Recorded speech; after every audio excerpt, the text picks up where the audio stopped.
Om Namo Bhagavate Vasudevaya.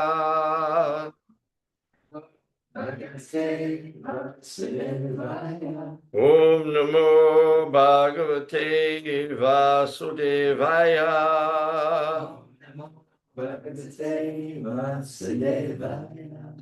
Om Namo Bhagavate Vasudevaya.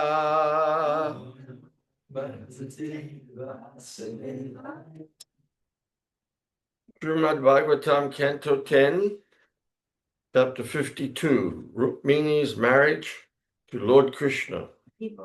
Starting at text number 18, we'll read a few verses and then see what we can say. Because there's a lot of verses here just telling story with some of them no purports, some just a little explanatory purport of some of the words and so forth. So, text number 18. King Parikshit said, the Supreme Lord married Rukmini, the beautiful-faced daughter of Bhishmaka, in the Rakshasa style, or so I have heard. Purport. Srila Sridhar Swami quotes the following Smriti statement. Rakshaso Yudaharanat. Quote, a Rakshasa marriage takes place when the bride is stolen from one's rival suitors by force. Unquote. It's a nice shirt. Similarly, Sukadeva Goswami himself has already said, Rajya Pramatya, Krishna had to beat down opposing kings to take Rukmini. Text 19.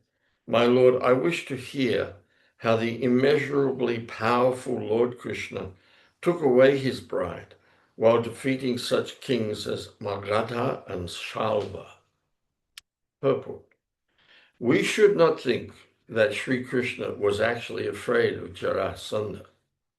In the very next chapter, we will find that Sri Krishna easily defeats Jarasandha and his soldiers. Thus, we should never doubt the supreme prowess of Lord Krishna. Text 20. What experienced listener, O Brahman, could ever grow satiated while listening to the pious, charming, and ever-fresh topics of Lord Krishna, which cleanse away the world's contamination? Text 21. Sri this is a great name. Sri Badarayani. Sri Badarayani. Sri Badar, but it's a hard one to get around. Sri Badarayani. It's the name of Sukadeva Goswami. Badarayani. Sri Badarayani said, there was a king named Bhishmaka, the powerful ruler of Vidarbha. He had 5 sons and 1 daughter of lovely countenance. Text 22. Rukmi was the firstborn son, followed by Rukmarata, Rukmabahu, Rukmakesha, and Rukmamali. Their sister was the exalted Rukmini. Text 23. Hearing of the beauty, prowess, transcendental character, and opulence of Mukunda from visitors to the palace who sang his praises, Rukmini decided that he would be the perfect husband for her. Purport. The word Sadrisham indicates that Rukmini and Sri Krishna had similar qualities and thus were naturally attracted to each other. King Bhishmaka was a pious man, and therefore many spiritually advanced persons must have visited his palace. These saintly persons undoubtedly preached openly about the glories of Sri Krishna. Text 24. Lord Krishna knew that Rukmini possessed intelligence, auspicious bodily markings, beauty, proper behavior, and all other good qualities. Concluding that she would be an ideal wife for him, he made up his mind to marry her. Purport. Just as Lord Krishna was described as Sadrisham Patim, an ideal husband for Rukmini, being just like her, Rukmini is described as Sadrishim Bharyam, an ideal wife for Sri Krishna, being just like him. That is natural, since Srimati Rukmini is Lord Krishna's internal potency. Text 25. O king, because Rukmini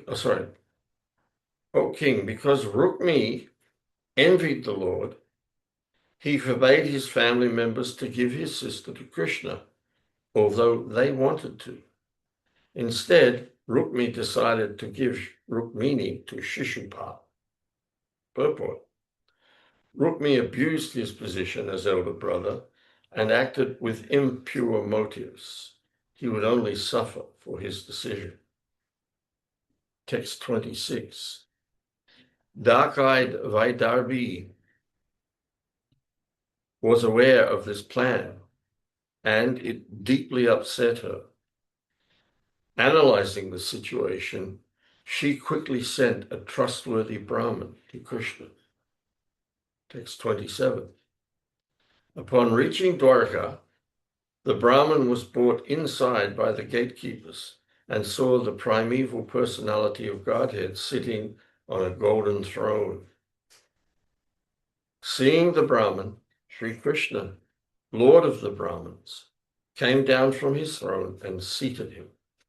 Then the Lord worshipped him, just as he himself is worshipped by the demigods. Text 29. After the Brahmin had eaten and rested, Sri Krishna, the goal of saintly devotees, came forward, and while massaging the Brahmin's feet with his own hands, he patiently questioned him as follows. Text 30.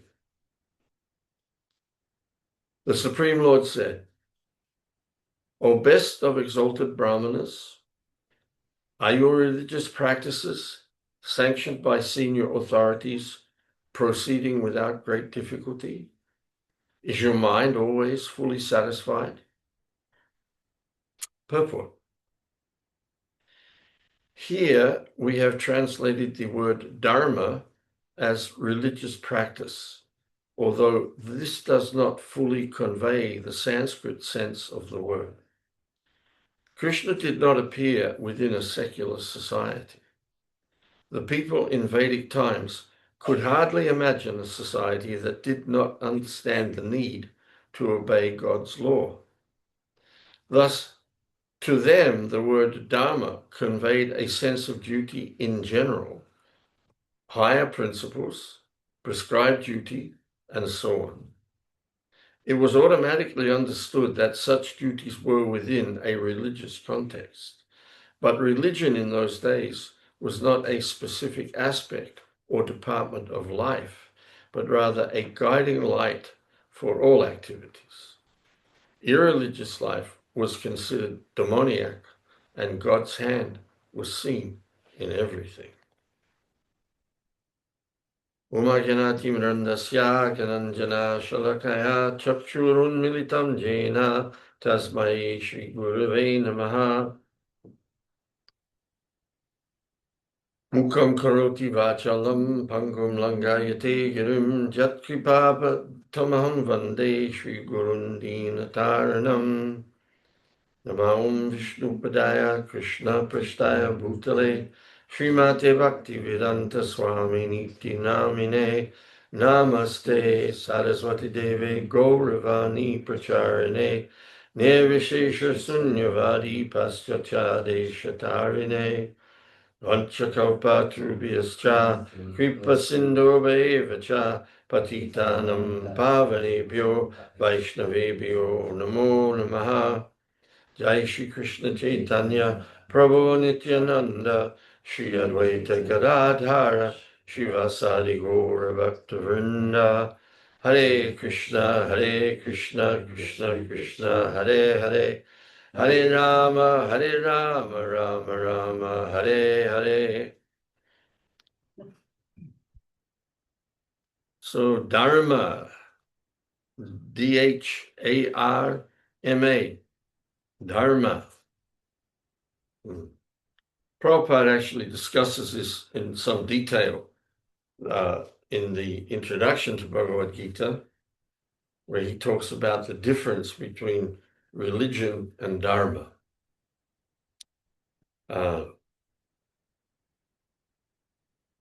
Dharma contains religious activities, but not all religious activities are dharmic. Dharma, there's a very interesting use of well, the root is dhar or dhi, which means to hold. And so and you get dharma, you also get dhara, Dhara, dhara. There's dhara and dhara. Dhara means to hold something. So Krishna is known as Venudhara. He holds the flute. Or Giri Bharadhari. He holds Govardhan Hill on his little finger. In the first chapter of the Bhagavatam, when Shonaka Rishi is glorifying Sutta Goswami, he says, we think we have met your grace by, we have met your goodness by the grace of providence, so that you can become the captain of the ship for those who are anxious to cross over the ocean of Kali Yuga, which destroys all the good qualities of the human being. And the captain, the word for captain, or the translation of the composite word Karnadara, is captain. The Karna means the ear, and Dara, just like we're saying, means the holder of the ear. So the captain of the ship is the holder of the ear. In other words, you have to allow the captain of the ship to have your ear. Your ear, in one sense, belongs to the captain of the ship. And if you don't tune into the captain of the ship, you're in big trouble. So that idea of holding things is very important as an underpinning understanding of Dharma, because Bhagavat Dharma, Sanatan Dharma, holds everything in place. And then there are relative dharmas that hold things in place for relative amounts of time, just like Van Ashram Dharma. Van Ashram Dharma is meant to hold human society in place together, hold it in a unified form.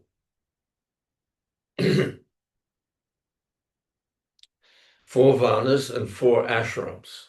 And Krishna says, Chaturvanyam Maya Shrishtam Gunakama Vibhagasha.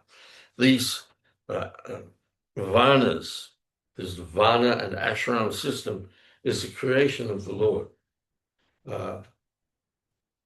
In relationship to guna and karma, guna and karma applies to the material world. So the Varnashram system, guna means the 3 modes of material nature, and karma means activities that have consequential effects within the 3 modes of material nature. So guna and karma refer to how things are conducted in the material world.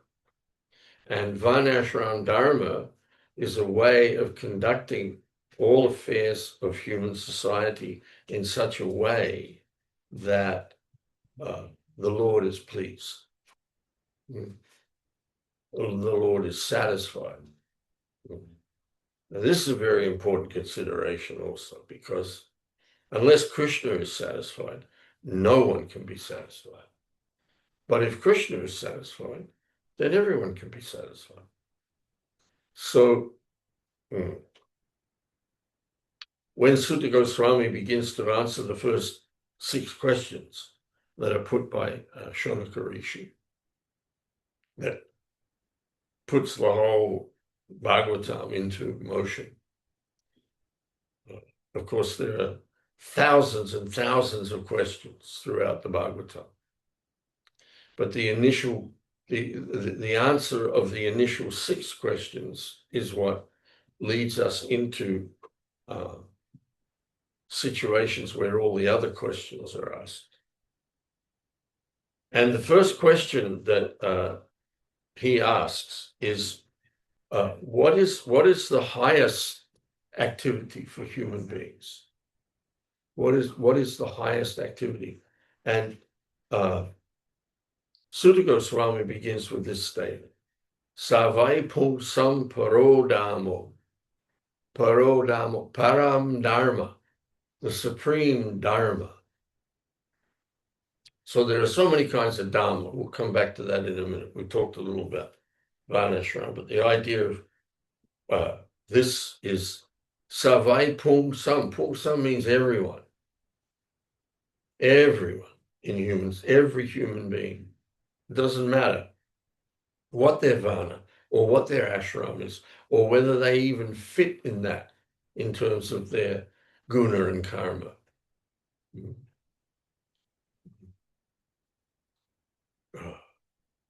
Just like we were reading yesterday, Chandalas and Malechas, and so many other categorizations of people that don't have a position in Varnashram Dharma. Well, they do in the sense that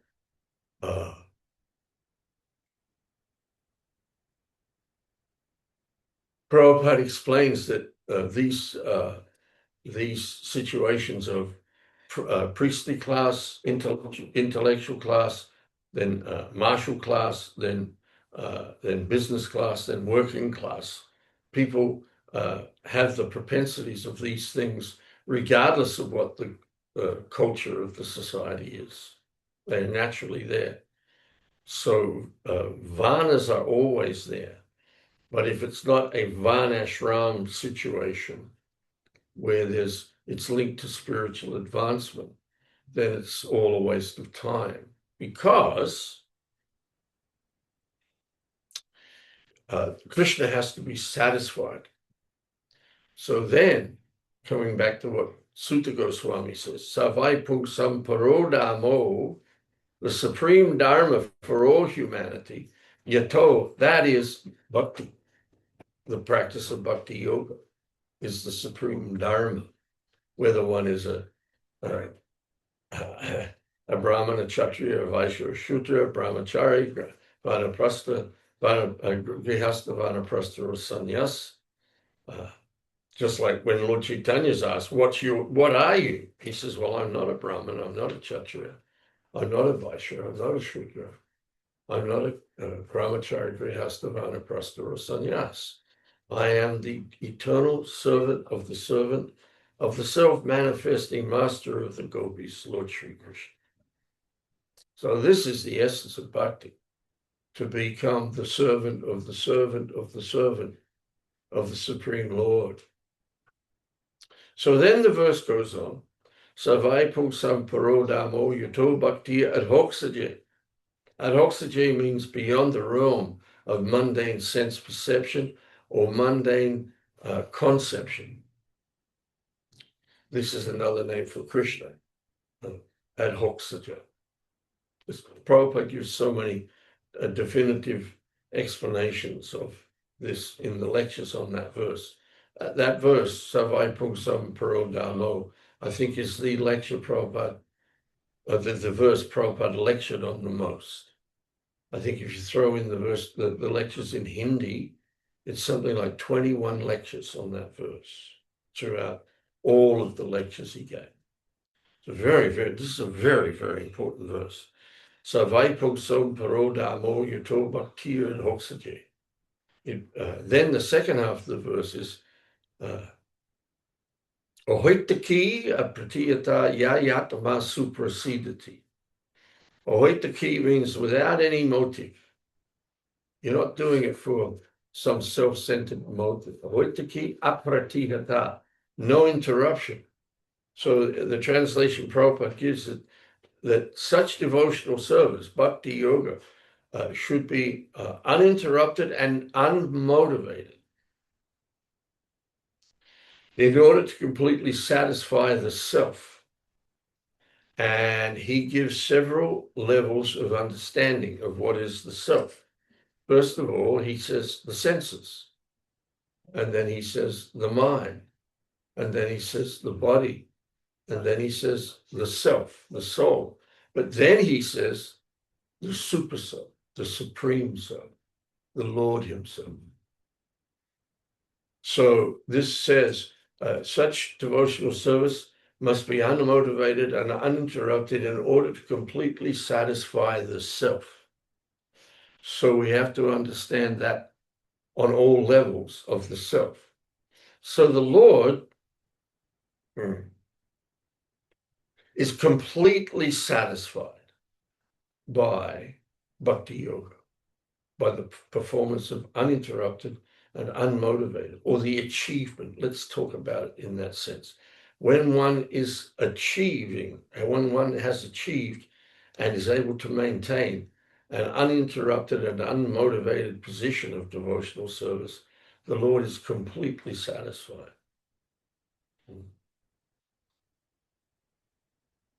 But this kind of comes back to the point where we ended on with your question yesterday. There's satisfied, more satisfied, and most satisfied. Krishna is satisfied with bhakti, no matter on what level it is performed. This is a very important point because in one of the lectures on the teachings of Queen Kunti, Prabhupada lists the 9 processes of devotional service that Prahlad Maharaj defines in his teachings. And he gives a little rundown on each one. So, Shravanam, Kirtanam, Vishnu Smaranam, Archanam, Vandanam. Vandanam means prayers. And when he gets to prayers, he says, just like the Christians and the Muslims, he said they go to the church and they go to the mosque and they offer prayers to God with the idea that there is one supreme being. He says, therefore, I declare they are Vaishnavas. He said, they don't know so much. They don't have a complete fund of knowledge. And they are still very much under the influence of the 3 modes of material nature. But they are performing bhakti. So there's a satisfaction of the Lord in that. The Lord is satisfied by that. But he himself says in the Bhagavad Gita, Mancha yovya bicharena bhakti yogena sevate sagunan samati chaitan brahma bhuya kalpate. That if one is able to engage in devotional service to the Lord and not become deviated in any way under any circumstance, circumstance means within the purview of the activities of the 3 modes of material nature. That's the circumstance we're in. So what Krishna is saying there is, if one is able to become fixed in devotional service, fixed in the practice of bhakti, without deviation and without falling down from that position. Falling down means falling under the influence of the modes of material nature. Then Sagunan Samatichaitan, one comes to the position where he actually transcends the influence of the three modes of material nature and comes to the platform of Brahman. In other words, he comes to the platform upon which he's able to begin the practice of uninterrupted and unmotivated, pure devotional service. Anya bilasita sunyam jnana kama dhanavritam anukulyena krishnanu shilanam bhaktir uttama. That when one is able to perform devotional service, anya bilasita sunyam means void of any motivation for the results of or the performance of and the results of fruitive activities or mental speculations. And all fruitive activities which are performed for sense gratification are as a result of mental speculation. Because when Arjuna asks, how do you tell when somebody is in transcendental consciousness? Krishna says, when one gives up all forms of sense gratification which arise from mental concoction, all desires, when one gives up all desires for sense gratification which arise from mental concoction, then one comes to the transcendental platform. But bhakti yoga is the end is there in the means. Simply by practicing bhakti yoga, you're satisfying the Lord, no matter whether you still have mixed motivations or whether you become interrupted at any particular time. The fact that a person takes to the practice of bhakti is very, very pleasing to the Lord. And he says, you just surrender to me and I'll deliver you from all your sinful activities. Don't worry, I'll protect you. And he's saying that in apropos of the statement, give up all other forms of dharma, give up all forms of dharma that you're talking about here. Arjuna is talking about dharma at the beginning of the Bhagavad Gita. He's talking about Varnashram Dharma, actually, and how Varnashram Dharma offers protection to everyone in society. But Krishna ultimately says, Sarva Dharman Parityajya. You give up all of the forms of dharma which apply in the material world, and you take up what is actually the Sanatan Dharma of the soul. Sanatan means eternal. The eternal dharma of the living entity, that which actually holds us in our eternal situation with full consciousness in a positive way, is devotional service to the Lord. Until and unless we engage in devotional service to the Lord, then we will be engaged in service to our material desires. And that literally means, therefore, service to our senses. Because all of the desires that we have, they're all within the senses, within the mind, and within the intelligence.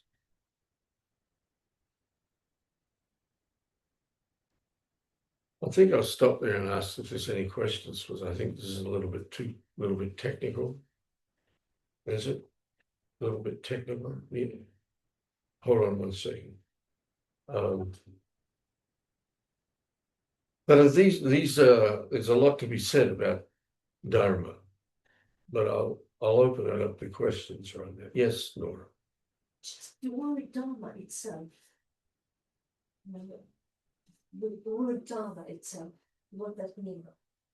It means, well, as he said here, it has, well, what does it mean? Well, words have different shades of meaning.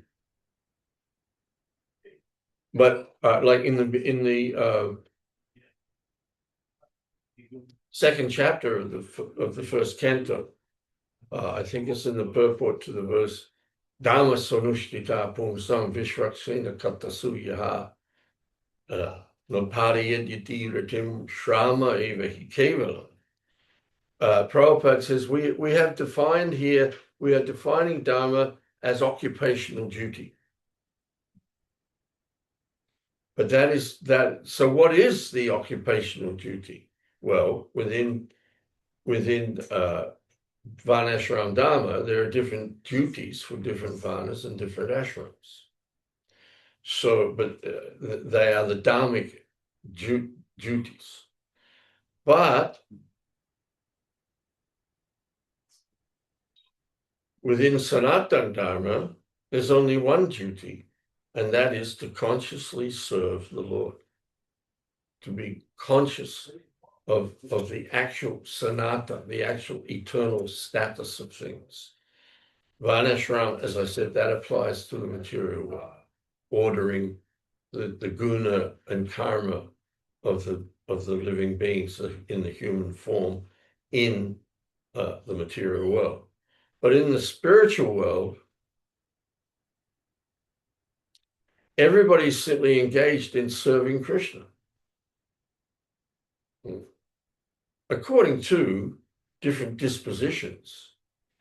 Like we were talking the other day about the different rasas. There's Shantaras, Dasyaras, Sakyaras, Vatsalyaras, and Madhuryaras. So the individuals within those particular tastes, they serve Krishna differently.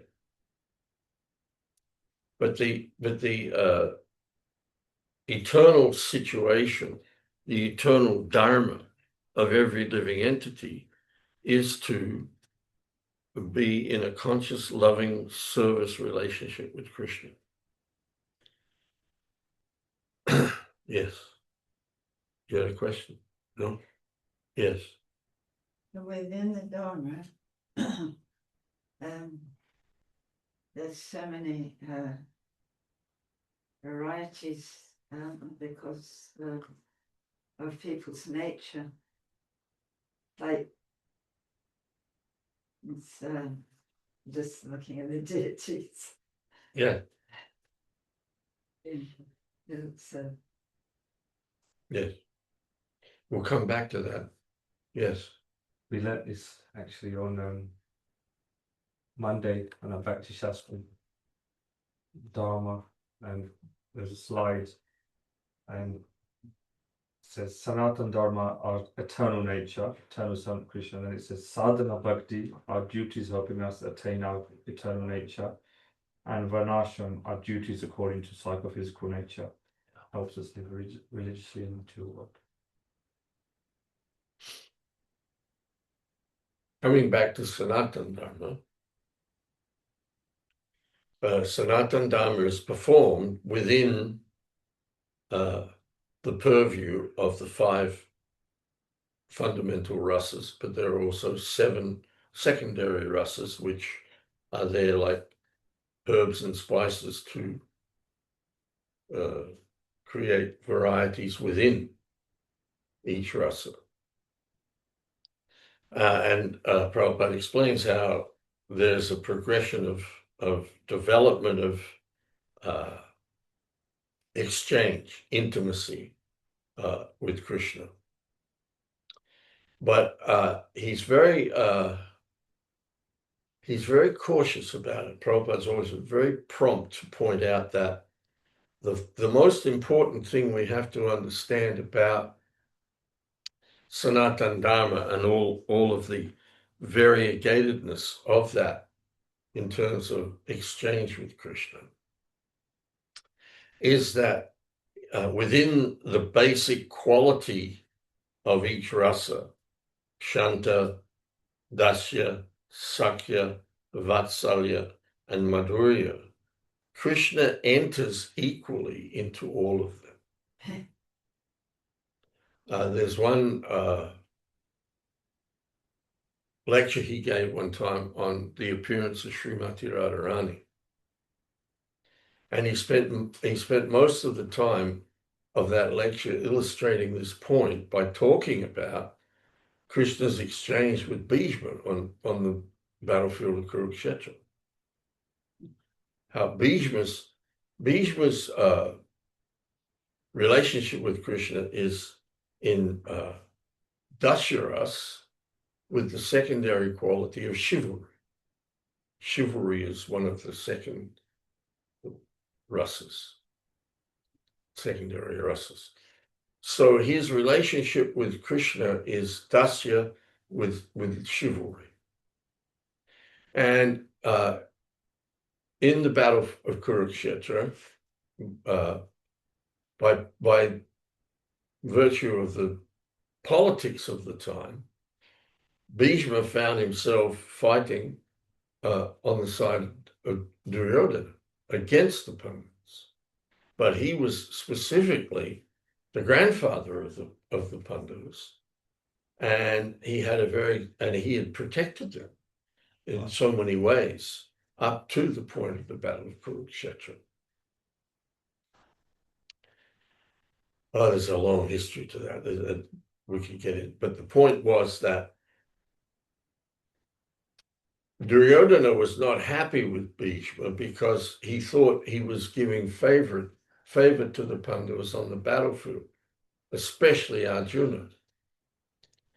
And he said, this is not right. You have to perform your duty. You're here to kill these people.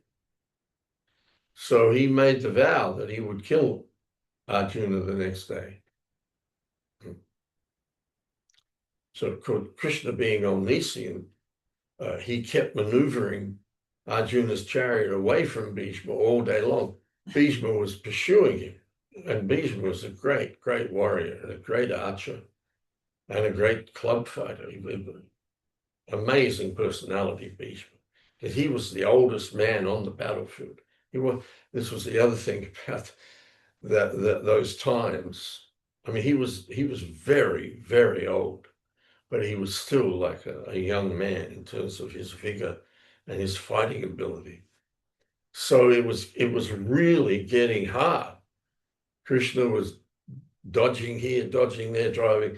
And you think like the battlefield of Kurukshetra is a 40 square mile plain, 40 square miles. So the battle was going on all over that. So Krishna's maneuvering Arjuna's chariot all around through all kinds of situations. And Bhishma's after him all the way. Fixed on this. He's going to kill him. He's going to kill him. And it gets to the point where right near the end of the day, Bhishma's he's got Arjuna cornered, and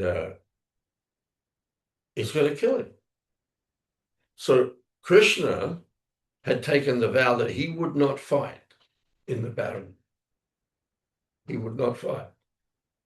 So Bhishma was fighting so ferociously that he forced Krishna to break his vow, which in terms of chivalry, you never do that. You never break your vow. But it was ultimately an exchange of love between Bhishma and Krishna.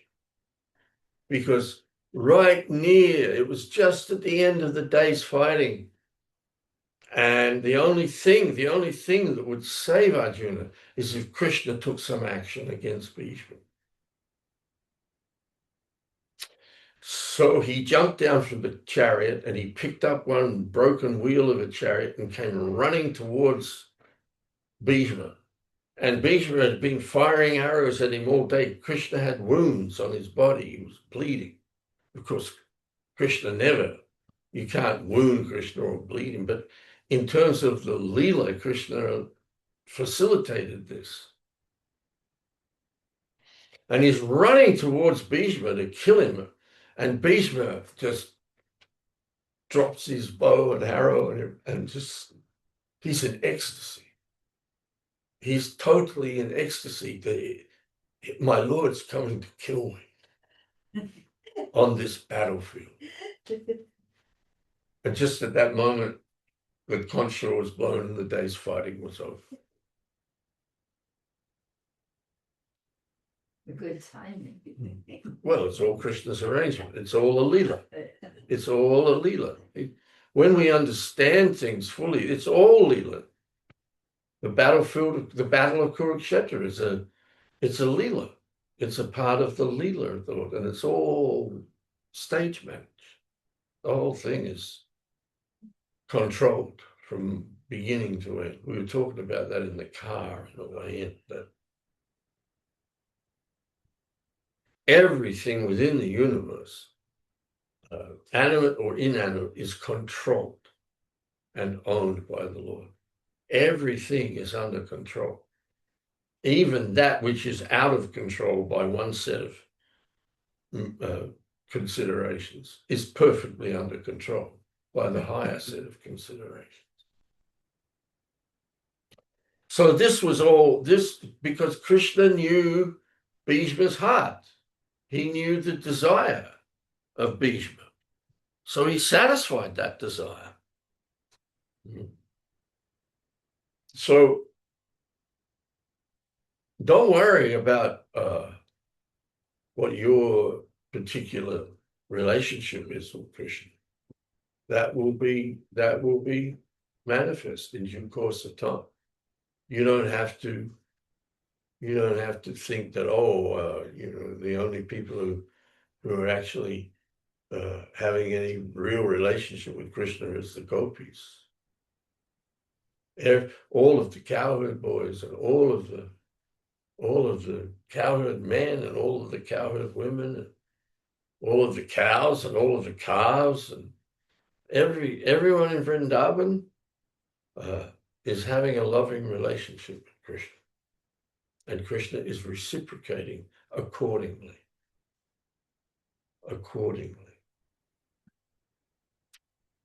So this is part and parcel of Sanatana. This is Sanatana. And it's all about the eternal loving pastimes of the Lord. Krishna only loves, and Vrindavan is where on all these levels, Shanta, Sakya, Dasya, Sakya, Vatsalya, and Madhurya, but especially in such intricate detail, Sakya, Vatsalya, and Madhurya Ras are taking place in Goloka Vrindavan, in Braja.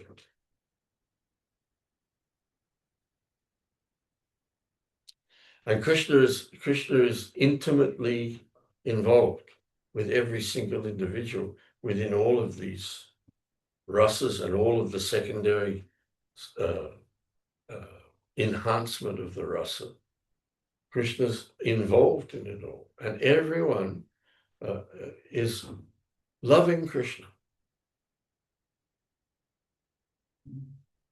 Prabhupada gives in one lecture, he lists how in Vrindavan everyone loves Krishna, and he lists all he says the cowherd men, the cowherd women, the cowherd boys, the cowherd girls, the cows, the calves, and the birds, the monkeys, and he lists all. He says they all love Krishna. Everyone loves Krishna. And so then he says, so if you can learn to love Krishna, this whole world will be like Goloka Vrindavan. The whole purpose of the human form of life is to bring one back into one's lost eternal relationship with Krishna. And we mentioned that verse yesterday. Nitya Siddha Krishna Prema Sadhya Kabunoi Shravanadi Sudachitta Karaye Udoi. That Nitya Siddha Krishna Prema means that love for Krishna is eternally established within the heart of every living being. Sadhya Kabunoi. Nitya Siddha Krishna Prema Sadhya Kabunoi. It doesn't have to be implanted or introduced or in any. It's there, but it's now dormant. So Shravanadi Sudachitta. The chitta means the subtle body. the mind, the intelligence, and the false ego. Suddha chitta. It has to become purified.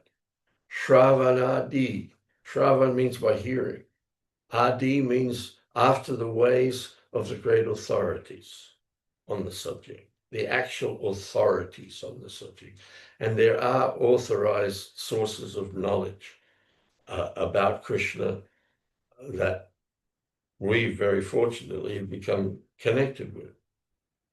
So Shravanadi, by a lot of hearing, continual hearing about these things, then gradually, the subtle body becomes purified of all dirty things, which again we were talking about at the end of class yesterday.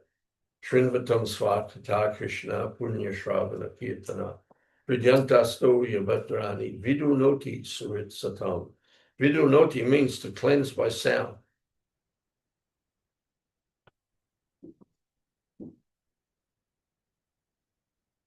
Abhadra means inauspicious things, dirty things that are within the heart. Pridyantasto Shabhadrani, that which is Pridyantasto, situated in the heart now, is covering our true knowledge, our true consciousness.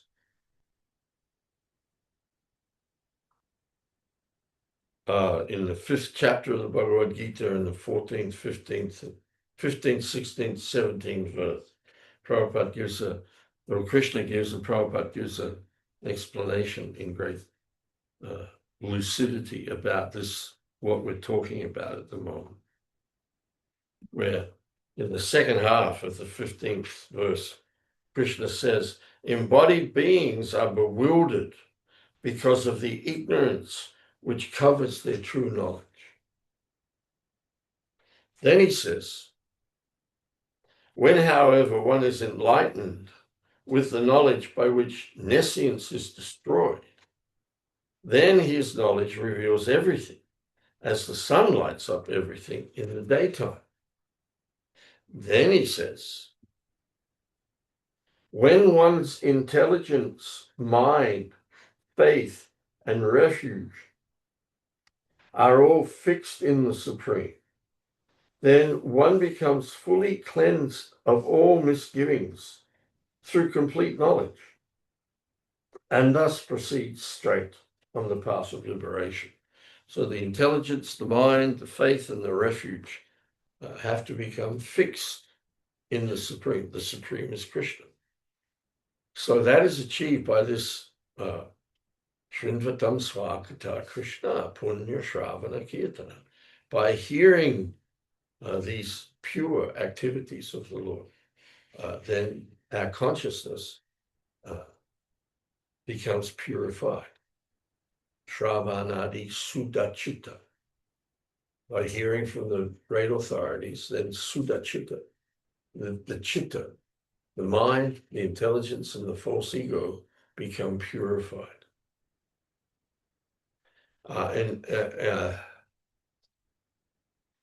In his lecture on this other verse that we quoted, Dharma Sonushtita Pumsam Vishvakshena Katasuyaha Notpadi Yadiratim Shrama Eva Kevalam, which is the 8th verse of the 2nd chapter of the Bhagavatam.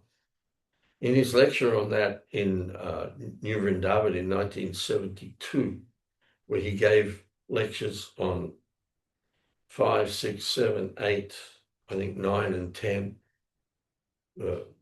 of Canto 1, Chapter 2.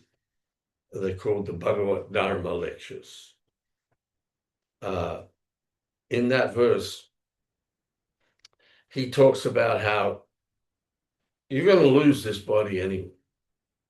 That's inevitable.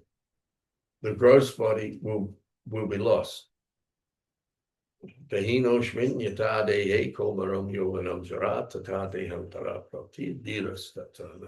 So become sober about this.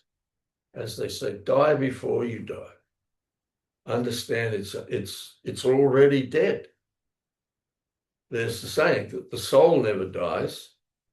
And the body never dies. The soul never dies because the soul is never born, and the body never dies because it's always dead.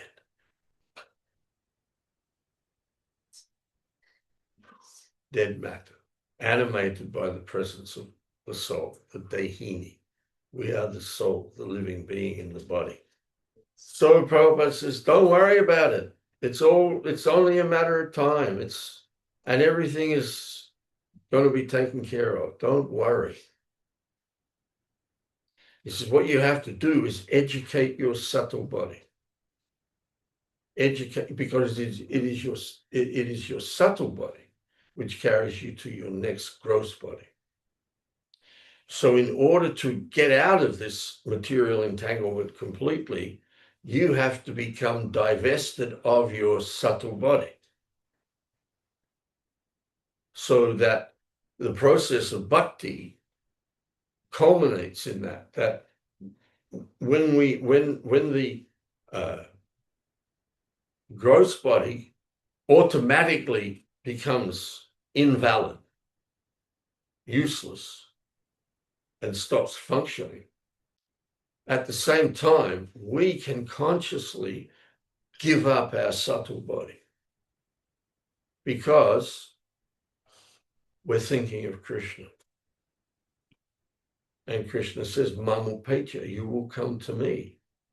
If one is thinking of Krishna constantly, without interruption, with love, then one is not actually in the material world anymore, not even within the subtle body anymore, even though we are still within this body until the time of death. We are on a different level of consciousness. Everything, this is so important. Prabhupada coined the phrase Krishna consciousness because he says actually consciousness means Krishna consciousness. Until we are again fully Krishna conscious, then we're not actually conscious of reality. We're only conscious of illusory situations. Because mata para tarananyat kinchidasti tananjaya. There is no truth superior to Krishna. And until we come to the understanding of the complete truth of all that exists, and why and the how and the where and the when of everything, then we're not fully conscious. We're within some kind of retarded situation. So Krishna consciousness is the platform of the freedom of the soul to understand what is our actual position in relationship to Krishna. What we have forgotten is our relationship with Krishna. And the revival of that relationship is through the process of bhakti. And the essence of that relationship is bhakti. And the end of that relationship, the end of that process of revival is bhakti. Anya bilasita sunyam jnana kama jnanavritam. Anukulyena. Anukulyena means thinking of Krishna favorably.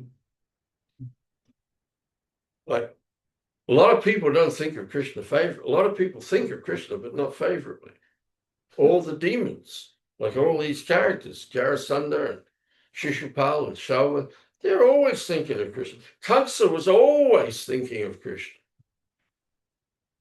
But it was pratikulyena. It was with hate, not with love, not positively, but negative. But so the verse is Anukulyena Krishnanu Shilanam Bhakti Uttama.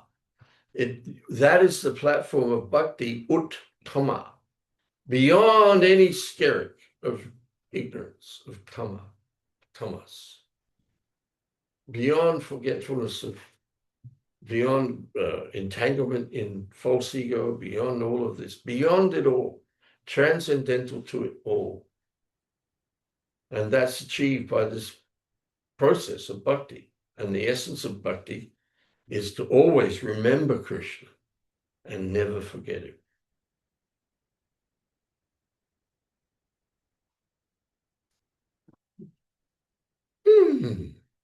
Any other questions or any comments, any reflections? Yes, sir. Prabhu says a verse about, you mentioned the word adoxaja as verse from the Bhagavad Gita that Prabhupada spoke a lot on. Bhagavatam. From Bhagavatam. Canto 1, chapter 2, verse 6. 1, 2, 6. 1, 2, 6. Thank you. That was all. 1, 2, 6. I believe at the moment there's a program with the Chad program, where if you can chant the prayers of Queen Kunti as well. Last time I was in, last year, when I was in, was it last year or the year before? Year before last, actually. In ISV, they'd had a little marathon to learn the second chapter of the first canto. The second chapter of the first canto is a very, very important chapter. It's like, it's to the Bhagavatam what chapter 2 is to the Bhagavad Gita. In chapter 2 of the Bhagavad Gita, it's called the contents of the Gita summarized. So in what is it, 72 verses. In 34 verses of Canto 1, Chapter 2, basically the whole Bhagavatam is summarized. What unfolds, what like blooms like a lotus as you go through the different cantos of the Bhagavatam, it's all encapsulated. And what it's all about is encapsulated in chapter 2 of the first canto, Divinity and Divine Service. So that's a good chapter to learn as well. Even if you don't necessarily learn all the verses and the translations, have a working knowledge of what that chapter is about. Very important. There are verses from that chapter Prabhupada quotes again and again and again.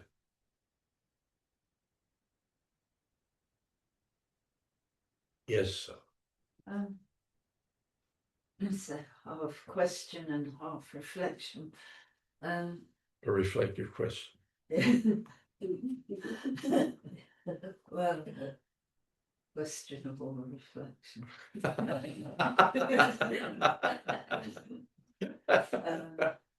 No, just always blown away about how Prabhupada introduced deity worship to us all, and how every time you hear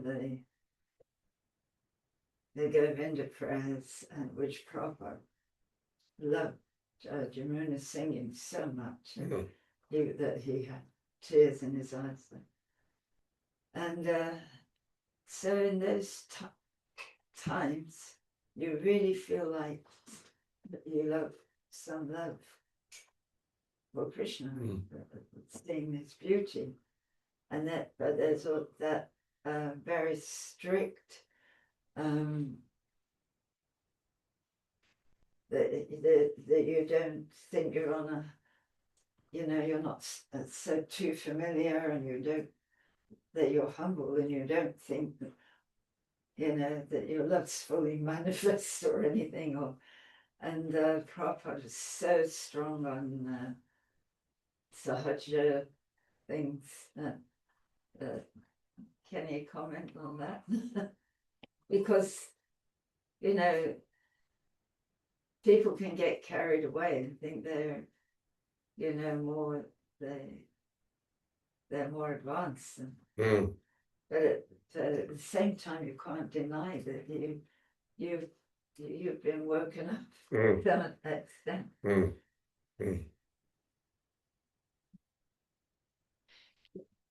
Well, just first of all, my first reflection is on what you just said about Govinda prayers. Don't you wish there was a couple more verses? They recorded that with George Harrison at the time when, and Paul McCartney was involved in the production of it at the time that they were doing that they did the song "Hey Jude," which has got that really long, repetitive end to it.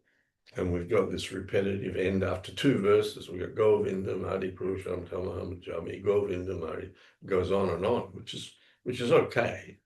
But then when you learn Brahma Samhita, there's probably a couple of other verses there that could have been in there. Because we jump a verse from Chintamani to Chintamani Prakara Satma Sukya Paviksha to Venum, there's the other one, Alola Chandrika. That verse would have been very nice. And then Advaitama Chutama Nadyam Anantaru, that would have been a nice verse in there as well. But anyway, we've got what we got. And like you say, it's ecstatic. You feel something touched within you especially when you hear that, looking at the deities. So that's just a little reflection of my own there.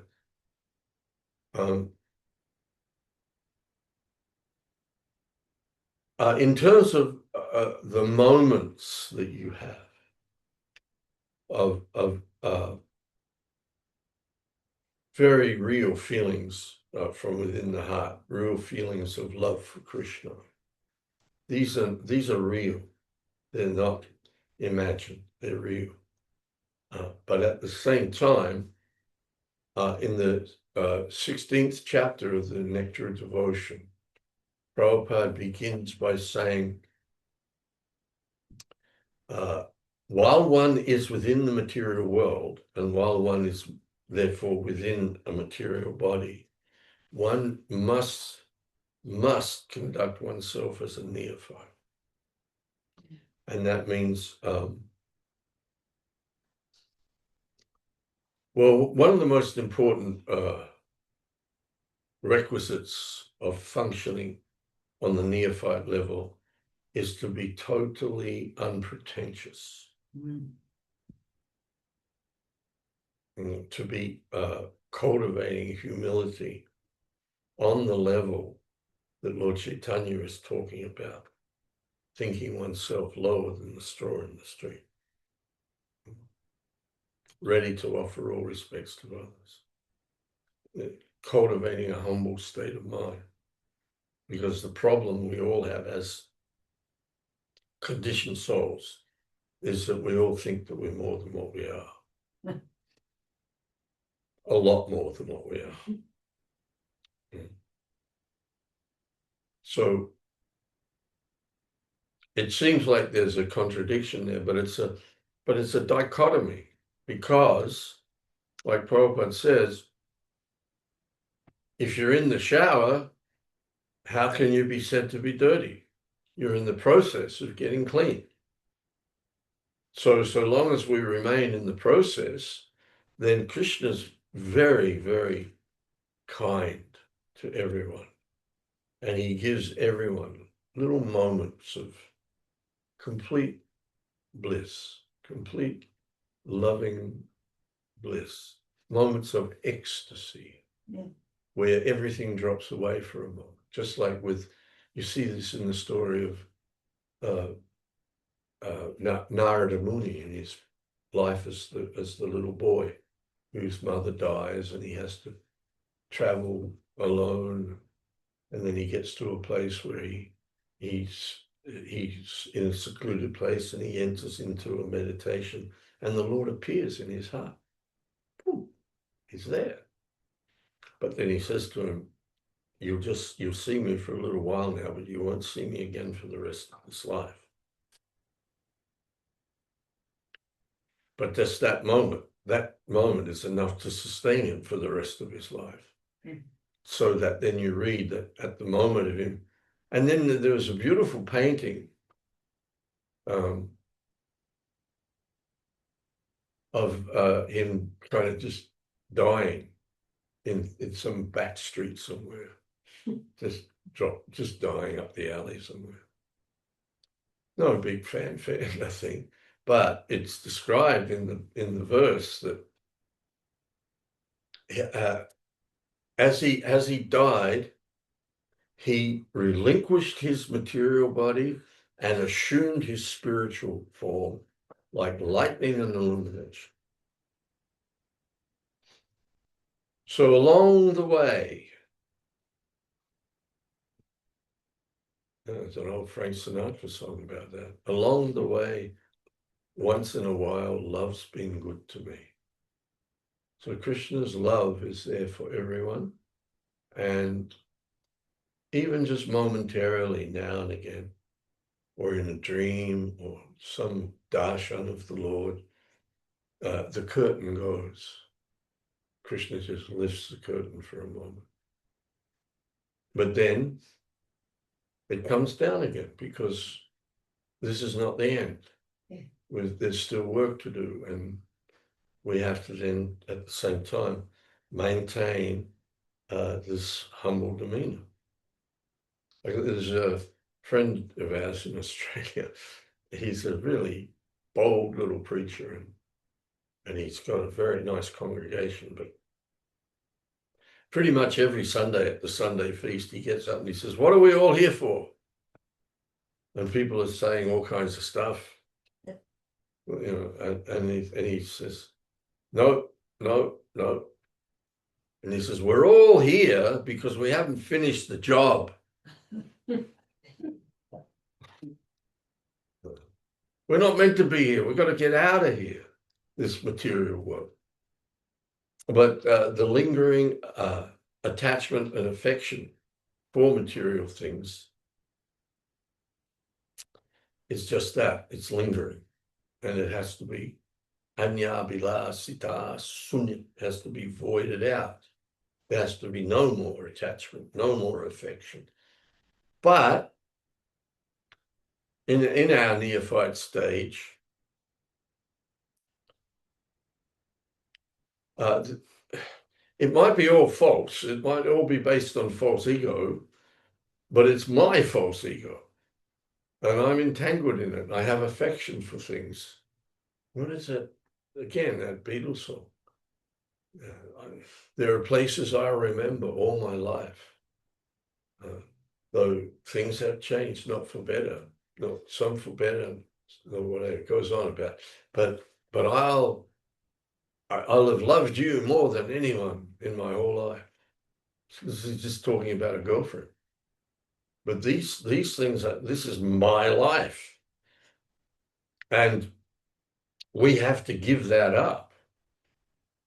And it's like, you know, when you're on the monkey bars, you have to let go of this bar as you're grabbing hold of this bar, and you have to keep moving, or else you're hanging there, and then you're just going to drop, or somebody's got to come and catch you.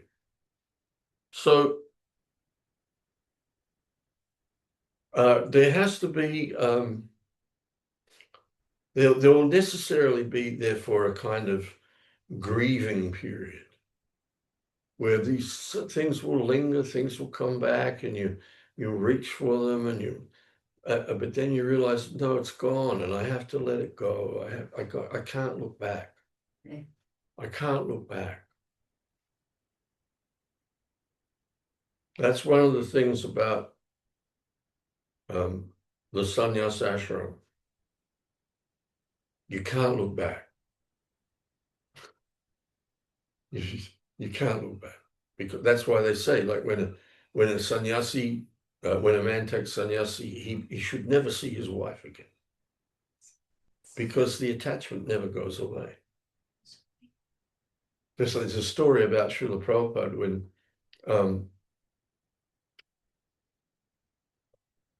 his eldest son, the one who eventually brought that court case against ISKCON, claiming that Prabhupada, he went to the West for business purposes to raise money for his family.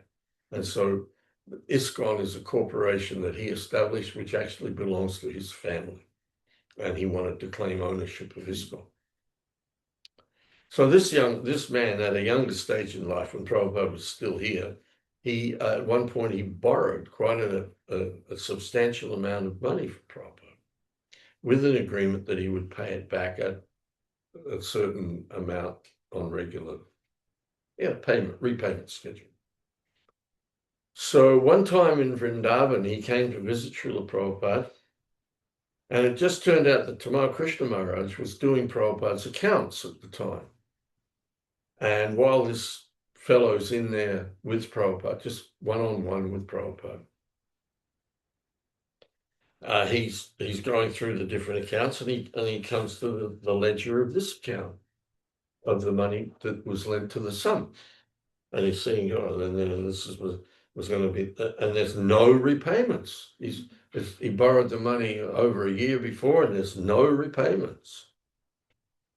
So after the son left, Tamal Krishna Maharaj had to go in and just review the accounts with Prabhupada. So when he got to this one about the son, he started in on it. He said, Prabhupada, this son of yours is just taking advantage of you. He's taken all this money. He said he'd pay it back on this schedule. He's made no payments. And Prabhupada stopped him. And he said, after all, he is my son. So that's not to fault Prabhupada. Prabhupada's giving us a lesson in that ultimately you just have to let go of everything material. But you can't just do that just like that. Therefore, that's another reason to act in a very humble way. What's the matter? No, I just wondered if I could just comment a bit more on what I was saying before, that Prophet's such a good example. I remember Malachi telling me. Can you speak up a little? I remember one time Malachi told me at the manor, Prabhupada was at the deity greeting, tears shot out of his eyes, and she said they shot out, and some went on her, some of it did, but but otherwise he was always humble, and he never. And I always remember how, he always addressed. If he was talking about Srimati Radharani, it was always Srimati Radharani, not like Radha, Radhi. Nothing kind of very not as good etiquette. He had such a beautiful etiquette towards the deity. To the deities. Yeah. It was a very good. I think he's a genius that he installed the way he installed the deities, and yet, was so sober when he was installing the deities and showed us the proper behavior. Yeah. No pretension, just acting as a neophyte. He showed us. He didn't have to come and bow down in front of the deity every day, but he did, to show us what to do.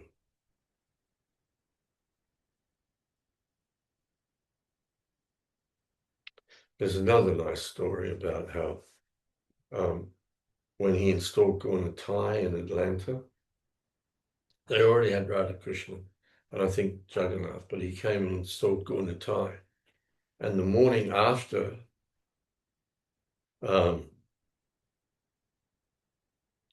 after his morning walk, he came into the deity greeting, and he stood longer than he normally would, as after. Usually, the way it works is in a three-altar temple. You stand in front of Gaudiyai for the first verse of the Govinda prayers, and then you move to the middle altar for the second verse, and then after that you move to the third altar. But he stayed for a longer amount of time in front of Gaudiyai before he moved on. And devotees could see he was very intently praying to the deities.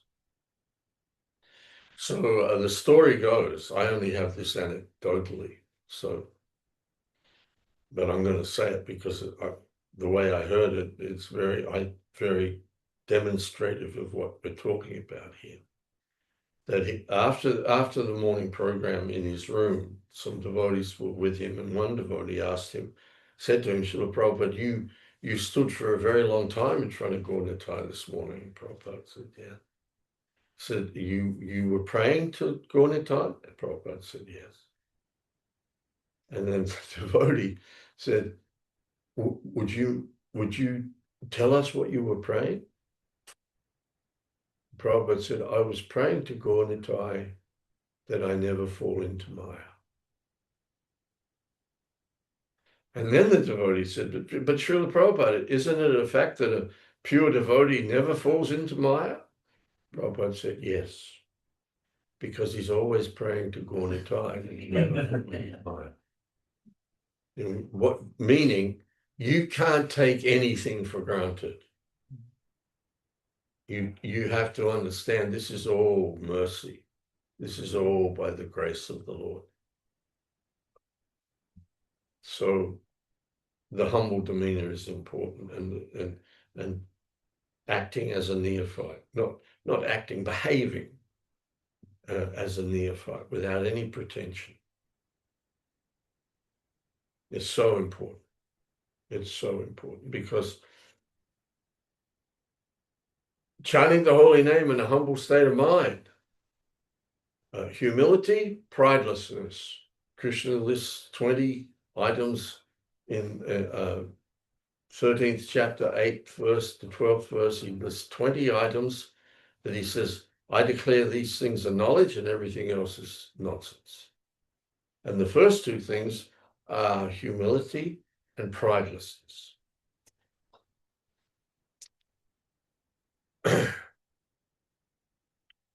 You can't have full humility until you're completely devoid of pride.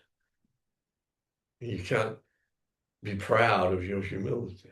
And you can't be humbly prideful. It's chalk. They don't. Humility means no pride. Pride means no humility. And what does Krishna want? He wants humility. What does Lord Chaitanya say? Your success. Well, one should chant the holy name in a humble state of mind. It's the first instruction. Should is a modal verb which emphasizes the imperative nature of doing something. So humility is top priority for a devotee. Top priority. Conduct oneself in a humble state of mind.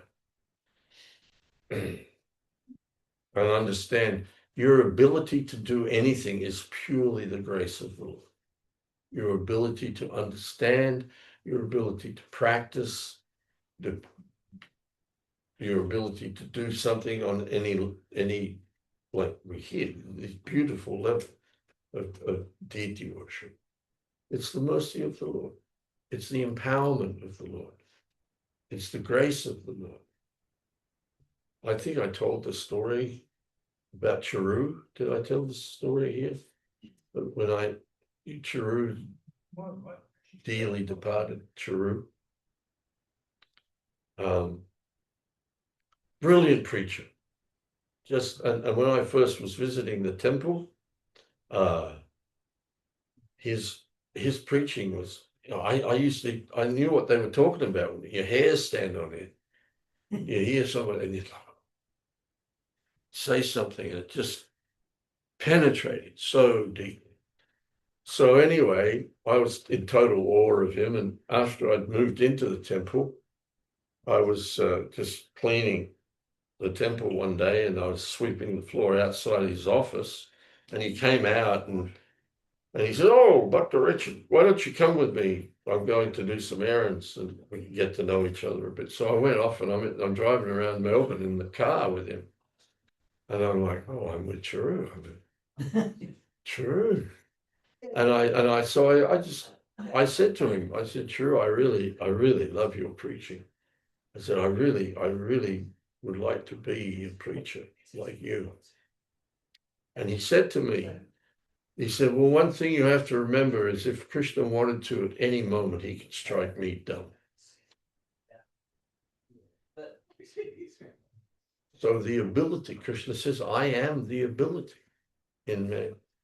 So the dependency on Krishna and the understanding of this and the totality of our dependence, the totality of Krishna's control and ownership of everything is part and parcel, is fundamental to becoming Krishna conscious. If you want to be Krishna conscious, you have to understand that not a blade of grass moves without the will of the Lord. Everything is acting, moving under the supreme desire of Krishna. Krishna is involved in everything. This is what we forgot. And this is what we have to learn to remember. Become conscious of again. Hare Krishna. Anything more from the room before we ask Zoom?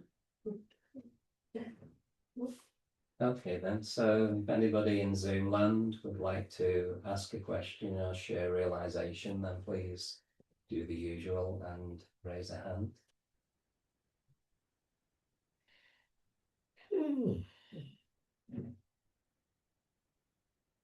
Okay, oh, there we go. Jennifer, please go ahead. Hare Krishna. Good morning. Good morning. You were talking a little while ago about the subtle body and ultimately getting rid of the subtle body, and that at the time of death, if someone was ready to go back to the spiritual world, to go back to Krishna, then the subtle body would be dissolved, or whatever the right word might be. But you said about thinking about Krishna. And I remember, I don't know whether it was you, I think, yes, it was on Sunday. You were talking about how that realization can be like a flash of lightning. No, about going back to the spiritual world could be like lightning. I think my question is, and it's not about me because, I'm worried about what I might come back as. I'm not actually worried all the time, but I'm not thinking I'm going to be going back to the spiritual world. So it's just really a matter of interest. If one should be thinking of Krishna, at what point would that subtle body leave? Because it has mind, intelligence, and ego, and we would need the mind to be thinking. Would it be more? No, you don't need the mind to be thinking. What we say is the mind is the material energy called manas. It's a covering. We think because we exist. And part and parcel of our existence is that we think. But our thinking abilities have been conditioned by this covering called manas, material mind. Thinking of Krishna is actually a function of the spiritual mind.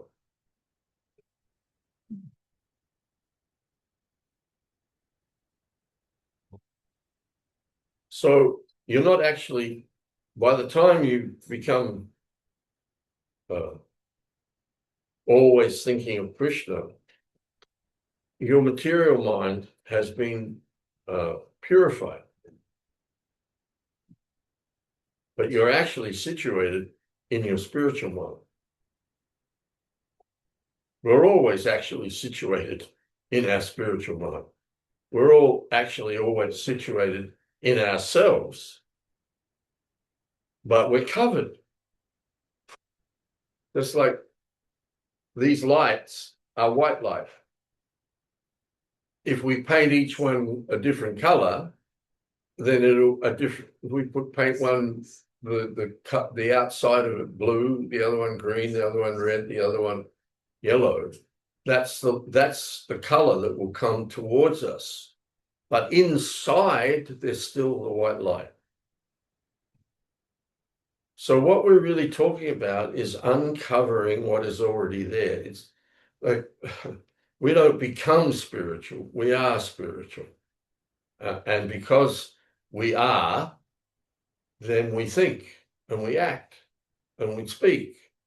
But it's all through a filter at the moment. So the process of practice brings us back into ourselves. So don't worry, Jennifer.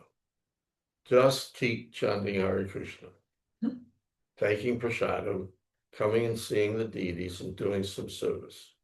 The worry, the doubt and the fear is simply a haunting from the past, because we've been in the material world since time immemorial, and the material world and everyone in it is full of doubt and fear. But Sukadeva Goswami, it's very interesting, this verse appears in the first chapter of the second canto, after he said, now I'm going to recite to you the Srimad Bhagavatam that I heard from my father. And before he goes, that's in verse 10, he makes that's the conclusion. This is what I'm going to do now. I'm going to recite Srimad Bhagavatam to you. And then he says, chanting the holy name of the Lord after the ways of the great authorities is the doubtless and fearless way for all.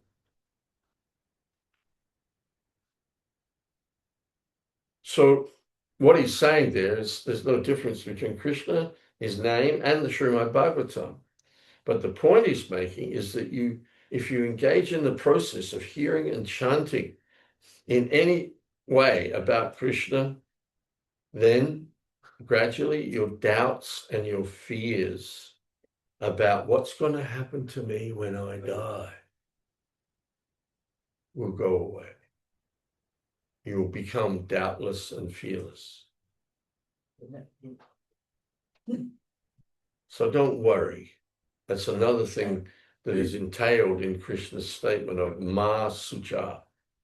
So don't worry, don't fear, and don't hesitate. Just do it. Do this simple thing with chanting Hare Krishna and hearing this sound vibration. And gradually everything will be adjusted. Not even gradually. Actually, it's happening very quickly. The gradations are happening very quickly. And that's my advice to you is try not to worry so much. You're all right, and you're going to be all right. You're in the hands of the Lord now.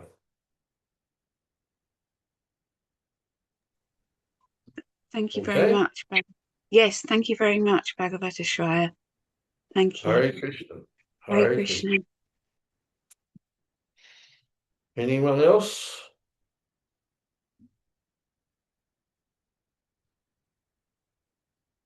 Okay, so thank you to everybody for joining us for these very special few days in the association of Bhagavat Ashraya and Sarvamangala Prabhus. The sad news is they're leaving us today. They'll be spreading Krishna consciousness and the glories of Srila Prabhupada in the US of A. But the really good news is they'll be back with us in October. In the meantime, Yashoda Priya's very expertly put a YouTube channel together. So it's Atma Lounge YouTube channel. So all these classes are now available to watch 100 times over if you wish. Make sure you subscribe. Make sure you subscribe and like. You got to be in it to win it. So, okay. Is it a quick thing, Jennifer? Please go ahead. Yeah, very quick. I subscribed quite a long time ago. It's fantastic. Wonderful. Thank you. Yeah, it's not just my silly classes, it's everyone's classes. So you get some really, take note of the local speakers as well. This place runs on the dedication and commitment of Priyakun Prabhu and Shamaguri Prabhu. So that's no accident. They are empowered people. You can't do anything unless you're empowered by the Lord to do it. So don't take this little effort here for granted. This is something very significant. Hare Krishna. Hare Krishna. So we'll be back to our usual schedule tomorrow. So we'll have a class at 7:55 and we'll slot back into our Srimad Bhagavatam reading at 8:30. So we'll be back with you tomorrow. In the meantime, wishing you all a very peaceful and happy Krishna conscious day. And we'll be counting the days until Bhagavat Ashraya and Sarvamangala return to their home. Vanchakalpa Triviyascha Kripa Sindho Vevacha Patitanam Pavanebhyo Vaishnavebhyo Namo Namaha. Srila Prabhupada Ki Jai. Can go to Premanande? We look forward to seeing you all very, very soon. Hare Krishna. Hare Krishna.